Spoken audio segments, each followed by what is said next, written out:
The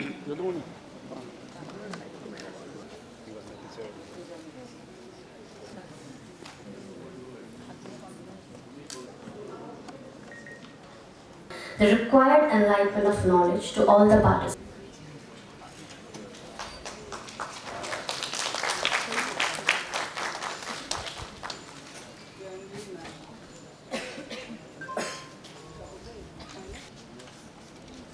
I would like to request our food analyst sir, designated officer headquarters, to felicitate Secretary to Gov of Assam, ma'am. Inni Gohai, ma'am, Senior Food Safety Officer, to felicitate Joint Secretary, ma'am.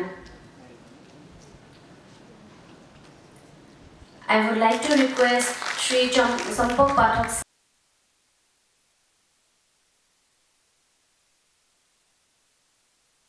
এইবাৰৰ যি মূল theme যে আমাৰ অপ্ৰত্যাশিত খাদ্যৰ বাবে আমি কেনেকৈ সাজু হৈ থাকিব লাগে তাৰ ওপৰতে আজি আমি গুৰুত্ব আৰোপ কৰি ইতিমধ্যে এখন সভা অনুষ্ঠিত কৰিছোঁ, যিখন সভাত আপোনালোকে দেখিছে আমাৰ যথেষ্ট অভিজ্ঞ ব্যক্তি পৰা আৰম্ভ কৰি আমাৰ যুৱ প্ৰজন্মৰো যথেষ্ট প্ৰতিনিধি আছে, আমাৰ আশা কৰ্মীসকল আছে। আমি এটা কথাই ক'ব বিচাৰোঁ যে খাদ্য সুৰক্ষা যি আইন আছে সেই আইনখন সুন্দৰভাৱে বলবৎ কৰাত আমাৰ বিষয়াসকলক আমাৰ ৰাইজে সহযোগিতা কৰিব লাগিব। দেখিবলৈ পোৱা যায় সময়ে সময়ে খাদ্য প্ৰক্ৰিয়াৰ কাৰণে বিভিন্ন ঘটনা সংঘটিত হৈ আছে। এই ক্ষেত্ৰত আগতীয়াকৈ খাদ্য সুৰক্ষা বিভাগে কি ব্যৱস্থা না খাদ্য সুৰক্ষা বিভাগে ব্যৱস্থা গ্ৰহণ কৰে, তাৰ কাৰণে আমাৰ বিষয়াসকল আছে, জিলা পৰ্যায়ৰ বিষয়া আছে, সকলোৱে আমাৰ কৰে। আজি আৰু আপোনালোকক জনাবলৈ পাই সুখী হৈছোঁ যে অসম চৰকাৰত এটা আমাৰ ষ্টেট এইটো যিটো পাব্লিক হেল্থৰ আমাৰ এনালিটিকেল যিটো লেবৰেটৰী সেইটো যোৱা ফেব্ৰুৱাৰী মাহত আমাৰ উদ্বোধন কৰা হৈছে, য'ত নেকি খাদ্যৰ ক্ষেত্ৰত যিখিনি আমাৰ পেৰামিটাৰ থাকে সেইখিনি কৰিবৰ কাৰণে।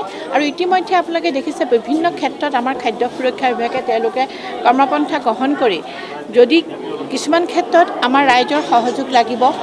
যেতিয়াই আমি কিবা এটা কিনো তাত আমি সাধাৰণতে দেখোঁ যে আমাৰ বুটৰ কণ্টামিনেশ্যন হয়, কাঠফুলা খাই হয়, বেয়া পানীৰ কাৰণে আমাৰ বিভিন্ন ধৰণৰ ৰোগ হয়, দূষিত পানীৰ কাৰণে। সেই ক্ষেত্ৰত সজাগতা গ্ৰহণ কৰাৰ ক্ষেত্ৰত কিন্তু আমাৰ চৰকাৰৰ লগতে বিষয়ববীয়াৰ লগতে ৰাইজৰো ভূমিকা যথেষ্ট আছে। লেবৰেটৰী টেষ্টিং চেণ্টাৰ আছে, হয়, কিন্তু কথাটো হ'ল এনেকুৱা হৈ থাকে ইমান টকাৰ সুবিধা থকাৰ পিছতো বহু ক্ষেত্ৰত সেইসমূহ ব্যৱহাৰ হৈ নুঠে। নাই এতিয়া আমাৰ ধৰি লওক মানুহৰ বহুত অসুবিধাৰ সন্মুখীন হয়।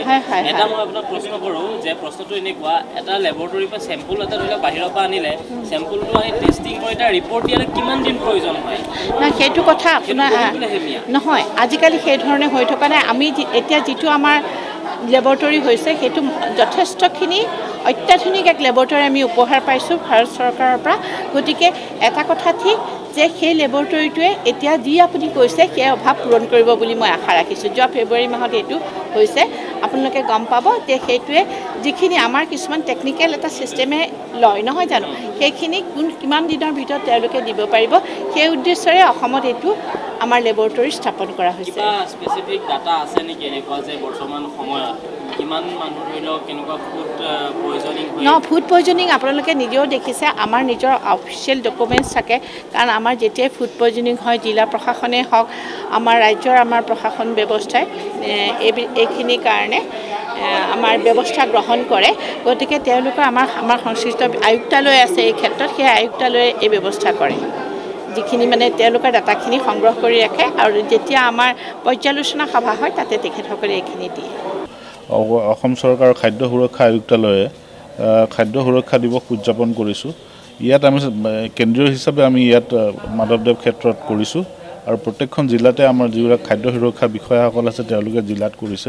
ইয়াৰ আচল কথাটো হৈছে কি খাদ্য সুৰক্ষাৰ বিষয়ে অৱগত কৰিবলৈ মানুহৰ মাজত জনসাধাৰণৰ মাজত সজাগতা সৃষ্টি কৰিবৰ কাৰণে কেনেকৈ অসুৰক্ষিত খাদ্যই মানুহৰ মাজত বিভিন্ন ধৰণৰ বেমাৰ আজাৰ সৃষ্টি কৰিছে আৰু সুৰক্ষিত খাদ্যৰ কাৰণে কিমান ধৰণৰ আমাৰ সকলোৰে অপকাৰ হৈ আছে সমাজত, যিমান ধৰণৰ বেমাৰ আজাৰ, সেই হিচাপে সজাগতা কৰিবৰ কাৰণে প্ৰত্যেক মানে খাদ্য ব্যৱসায়ী হওক, ল'ৰা ছোৱালী ছাত্ৰ হওক, প্ৰত্যেকজন গৃহিণী প্ৰত্যেকখন ঘৰলৈ আমি সেই বাৰ্তাটো নিব বিচাৰিছোঁ আৰু সেইটো কাৰণে আমি আজিৰ দিনটো আমি উদযাপন কৰিছোঁ। অসমতো হৈছে অসমতো কাৰণ কেন্দ্ৰীয় ফুড ছেফটি এণ্ড ষ্টেণ্ডাৰ্ডছ অথৰিটিৰ তেওঁলোকৰ নিৰ্দেশক্ৰমে আমি অসমতো বিভিন্ন ধৰণৰ অকল MDH নাইবা হেৰিয়ে নহয় প্ৰত্যেকটো আমাৰ যিমান অসমত যিমানখিনি ফেক্টৰিজ আছে যিমানখিনি মেনুফেকচাৰ আছে তেওঁলোকৰ পৰা আমি নমুনা সংগ্ৰহ কৰা হৈছে আৰু সংগ্ৰহ কৰি সেইবিলাক পৰীক্ষাৰ কাৰণে এতিয়া প্ৰেৰণ কৰা হৈছে